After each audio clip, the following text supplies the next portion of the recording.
And then this can be rewritten as this is going to become a plus and this is going to become a plus. Still looks a little complex. Let me rewrite this. 1 over 1 plus x minus 2 over 2. But if we multiply the top and the bottom by 2, we get 2 divided by 2 plus x minus 2. See, the 2's cancel when I multiply this by 2. Like this. This is multiplied by 2. See how I got that? And then this cancels with this, and this all becomes 2 over x, like that.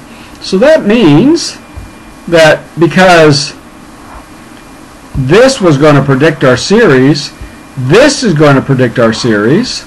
Therefore, 2 over x, which is the result of this, okay, simplification of this, is going to equal to our power series, and our power series is of the form 1 minus x minus 2 divided by 2 plus x minus 2 squared divided by 4 dot dot dot dot, and there we go.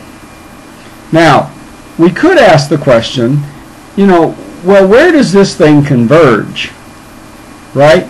Because what we know is that this term, x minus 2 divided by 2, the absolute value of that has got to be less than 1. Why is that? Well, because that term sits right here, and we know for this to converge, this has to be, the absolute value of this r must be less than 1. Therefore, the absolute value of this term must be less than 1. And we come down and look at this and say, well, what's this going to be? So we multiply through by 2. We get x minus 2 is less than 2. And we then say x is going to be less than 4. And so absolute value of x, I guess I should say.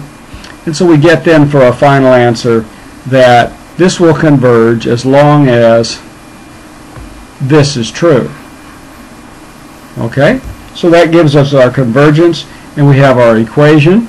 And we could then do one of two things. We could use this equation to predict what the infinite series sums to, or we could use partial sums of this series to predict what this is. Now it seems odd that we would actually try to do that because this is so easy to calculate, but we could do it if we wanted to.